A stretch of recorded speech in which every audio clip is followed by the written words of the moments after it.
Bonjour, Gilles Dorval, entraîneur expert en course à pied. Je suis ravi de vous retrouver pour cette vidéo dans laquelle je vais aborder avec vous tout ce qui concerne la gestion de vos sorties longues dans le cadre d'une préparation semi-marathon.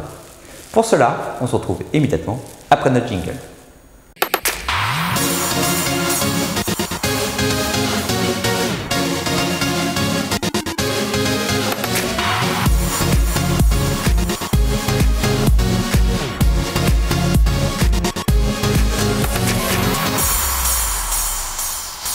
Alors comme vous avez pu le constater, ou vous le savez déjà, les sorties longues sont vraiment des séances à inscrire dans vos plans d'entraînement semi-marathon si vous voulez vraiment les rendre efficaces et puis vous présenter dans les meilleures dispositions sur la ligne de départ le jour de la course.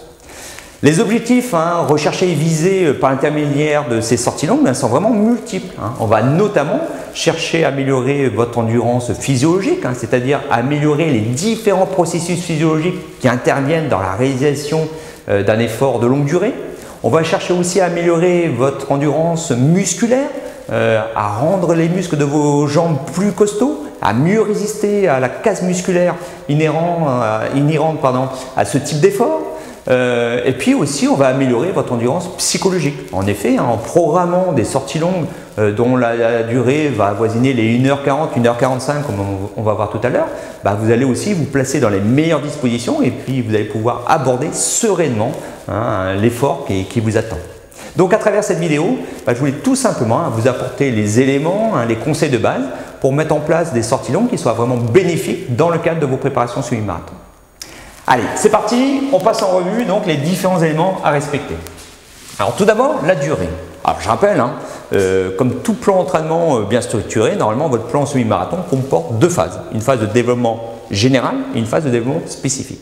Alors dans la phase de développement général, c'est-à-dire la phase durant laquelle vous allez développer l'ensemble de vos qualités de base, vous allez programmer des sorties longues dont la durée va être de, on va dire, 1h15 à 1h20.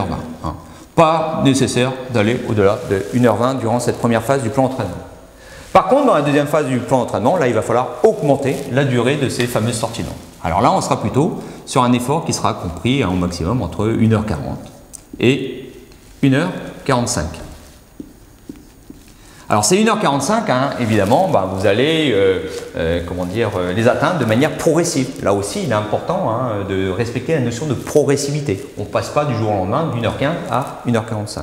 Donc on va profiter des différentes sorties longues pour augmenter progressivement la durée de ces sorties.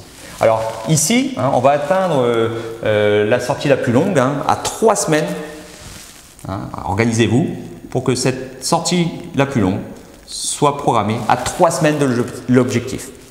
Ensuite, la semaine qui suivra, vous allez revenir, vous allez diminuer de 10 minutes en 10 minutes, c'est-à-dire que vous allez repasser à 1h30. Et la semaine qui précède votre semi-marathon, vous allez vous contenter d'1h20. Donc, on augmente progressivement jusqu'à 1h45, 1h40, 1h45. Et puis après, sur les 3 dernières semaines, on diminue aussi de manière progressive. Donc voilà pour la gestion de la durée de vos sorties longues. Ensuite, au niveau de la fréquence. Alors, dans la première phase du plan d'entraînement, dans la phase de développement général, là, vous pouvez vous contenter d'une sortie longue tous les 10 jours.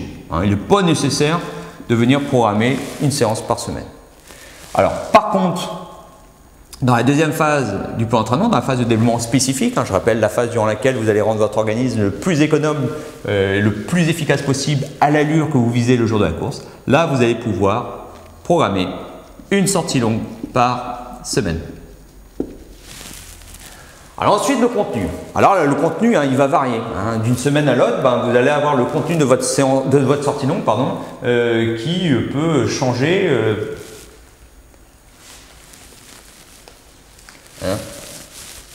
Sortie longue par semaine. Alors ensuite, au niveau du contenu. Alors, il faut savoir qu'en fonction des semaines, le contenu de votre sortie longue peut varier de manière considérable. En effet, si vous avez par exemple déjà effectué dans votre semaine d'entraînement beaucoup de travail de qualité, il n'est pas possible que l'entraîneur programme durant cette sortie longue uniquement du footing en endurance fondamentale. D'ailleurs, hein, moi c'est le cas, je profite des sorties longues pour équilibrer l'ensemble des allures à passer en revue pour obtenir un développement harmonieux de votre filière aérobie. Donc en fonction de ce que je vais proposer aux coureurs que j'entraîne durant la semaine, par exemple si un coureur a déjà fait beaucoup de travail de qualité, c'est-à-dire la VMA, du travail de côte, éventuellement une deuxième séance de VMA, dans ce cas-là je vais profiter de la sortie longue pour lui proposer uniquement du footing en endurance fondamentale. Par contre, à l'inverse, si la semaine d'entraînement a été raisonnable en termes de travail de qualité, je vais profiter de cette sortie longue pour venir inscrire et intégrer un peu de travail de fractionné à allure modérée.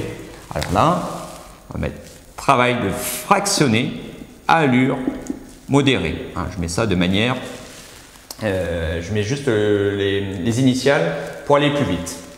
Et puis aussi, alors vous allez voir, c'est lié au travail fractionné à allure modérée. On va pouvoir intégrer du travail à allure spécifique semi-marathon. Donc là, ça sera vraiment dans la deuxième phase du plan d'entraînement. On va pouvoir profiter de sa sortie longue pour effectuer sa séance à allure spécifique semi-marathon. Il est possible de faire ce type de travail dans une séance vraiment spécifique, dans laquelle on va faire un petit échauffement rapide et après on va faire son travail spécifique semi-marathon. Mais il est possible aussi de venir l'intégrer dans la sortie longue.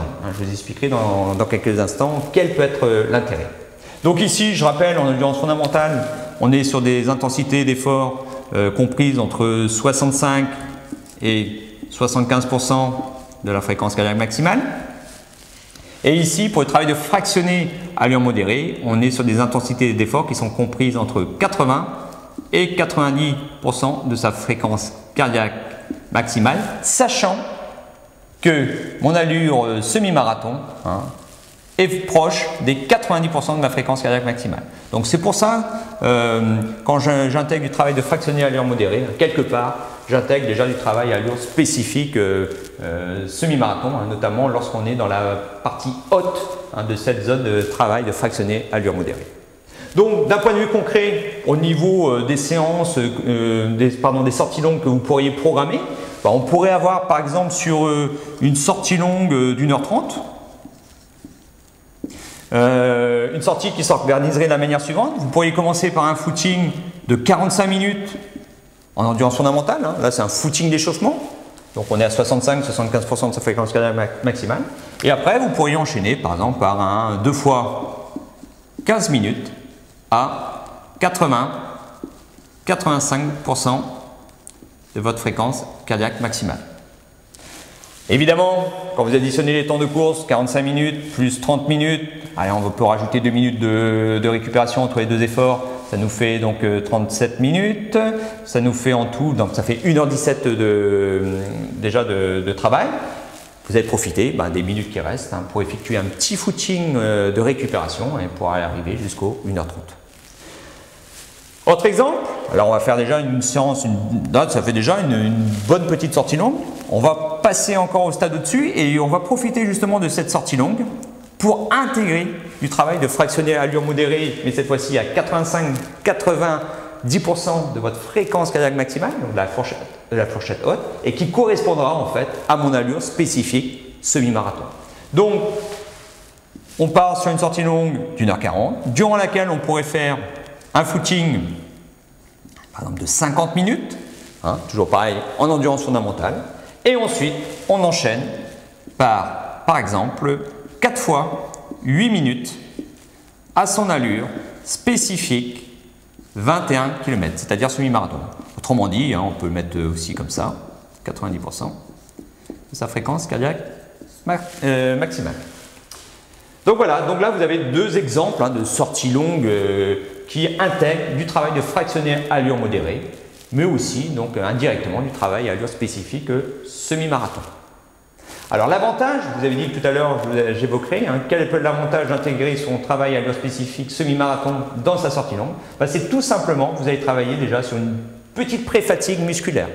Le fait d'avoir déjà fait 50 minutes de footing en endurance fondamentale va créer une petite fatigue au niveau musculaire et donc vous allez venir greffer votre travail à allure spécifique semi-marathon sur cette pré-fatigue musculaire et ça va permettre de rendre votre travail un peu plus efficace. Voilà, ça peut être un avantage de programmer et de gérer de cette façon son travail allure spécifique semi-marathon. Alors évidemment, hein, je rappelle que si vous voulez mettre toutes les chances de votre côté pendant votre semi-marathon, il va falloir apporter de l'énergie à votre organisme sous forme de glucides. Alors là, soit vous allez prendre ce que l'organisateur met à votre disposition, soit vous allez prendre des gels énergétiques. Donc ces gels, si vous voulez être sûr de bien les supporter le jour du semi-marathon, on va en profiter aussi de cette sortie longue pour pouvoir les tester. Voilà, donc ça c'est aussi un élément important à prendre en compte lors de vos sorties longues.